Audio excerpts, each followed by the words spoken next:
आप सभी को कामदा एकादशी की हार्दिक शुभकामनाएं। मैं आप सभी लोगों के सामने कामदा एकादशी की व्रत की कथा पढ़ने जा रही हूँ। आप लोग ध्यान से सुनिए और अपने मन की इच्छा को पूरी कीजिए और भगवान विष्णु से अपने असीम अम्बा के लिए कामना कीजिए। बोलिए कामदा एकादशी भगवान की जय। कामदा एकादशी माता की जय।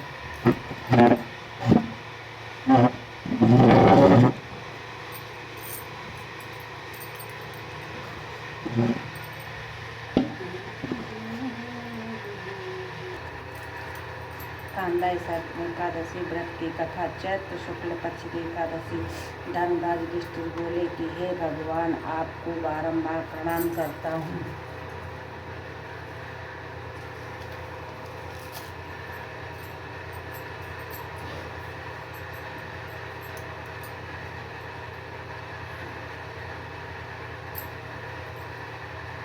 बारंबार प्रणाम करता हूँ। मैं आपसे प्रार्थना करता हूँ कि आप कृपा कर चैत्र मास के शुक्ल पक्ष की एकादशी का वर्णन कीजिए। श्री कृष्ण बोले, हे राजन, सुनिए, जिसको वशिष्ठ जी राजा दिलीप से कही थी।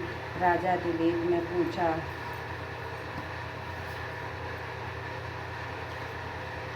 कि गुरुदेव, चैत्र शुक्ल पक्ष की एकादशी का क्या नाम है, उससे किस देवता की पूजा होती तथा उसकी विधि क्या है, सो अब आप कृपा पूर्वक कहिए। महेश वशिष्ठ जी बोले, हे राजन, चैत्र शुक्ल पक्ष की एकादशी का नाम कामदा एकादशी है। यह पापों को नष्ट कर देती है। जैसे यज्ञ के सूखे काष्ठ आदि को जलाकर नष्ट कर देती है, वैसे ही कामदा एकादशी के पुण्य के प्रभाव से पाप नष्ट हो जाते हैं और पुत्र की प्राप्ति होती है। इसके प्रभाव से योनि छूट जाती है और अंत में स्वर्ग प्राप्त होती है।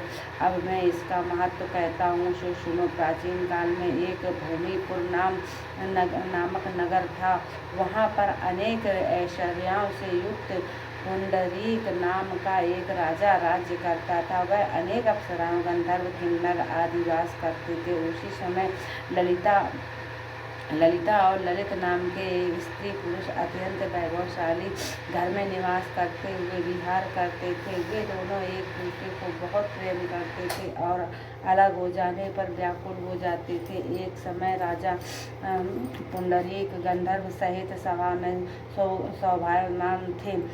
उस जगह ललित गंधर्व भी उसके साथ गाना गा रहा था और उसकी प्रीतमा ललिता उस जगह पर नहीं थी। इससे वह उसकी याद करने के कारण अशुद्ध गाना गाने लगा। नागराज ने, करकोटक ने, राजा पुंडरीक ने इसकी शिकायत की। इस पर राजा पुंडरीक ने श्राप दे दिया, अरे दुष्ट, तू मेरे सामने गाता भी अपनी स्त्री का स्मरण कर रहा है। इससे तू कच्चे मांस और मनुष्य को खाने वाला राक्षस होगा।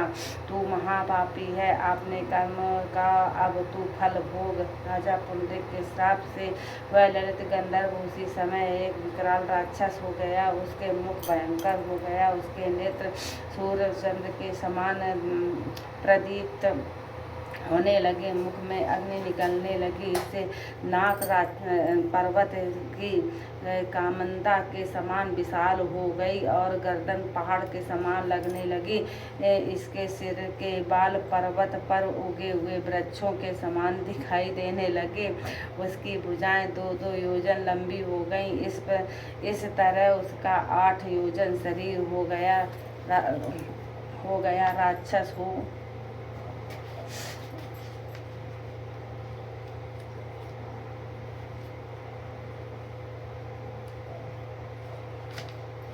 हो जाने पर उसने महान दुख मिलने लगा और उसने अपने कर्म का फल भोगने लगा।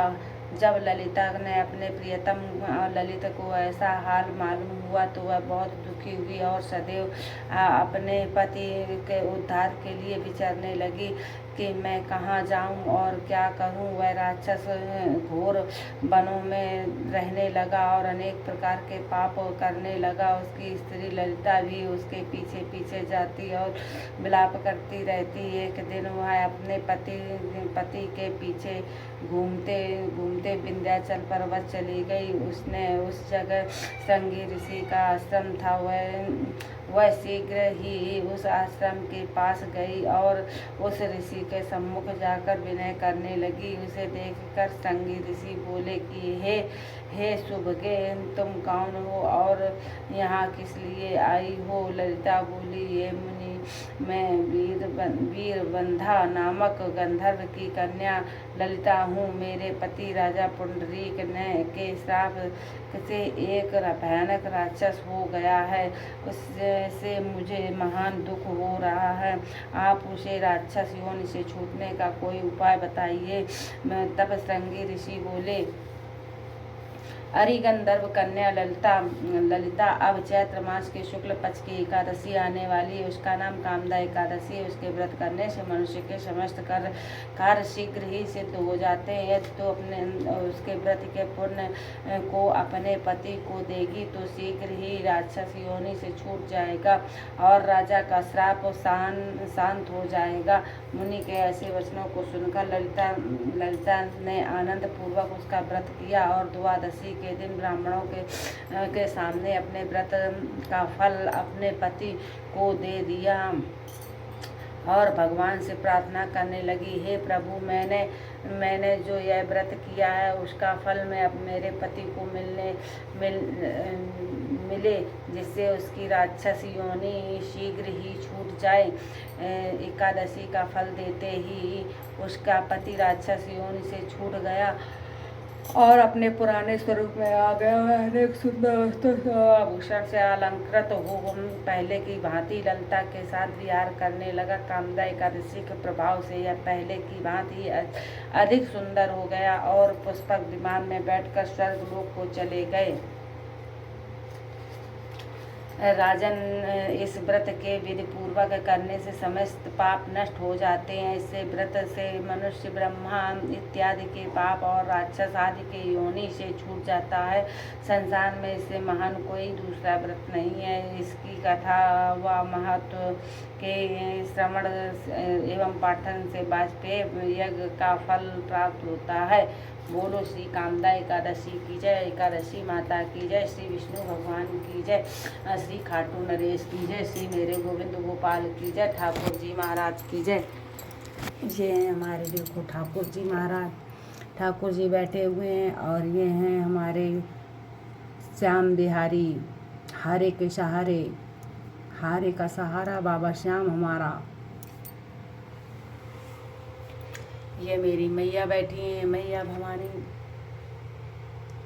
माता भवानी आई रे आई, दुर्गा भवानी आई। चलो तो फिर अब कथा ख़त्म हो गई है, अब करते हैं आरती। ये थी कामदा एकादशी की व्रत कथा। यदि आप सब लोगों को अच्छी लगी हो तो प्लीज़ कमेंट कीजिए और लाइक कीजिए और चैनल को सब्सक्राइब शेयर कीजिए। Thank you so much. Good luck, good bye.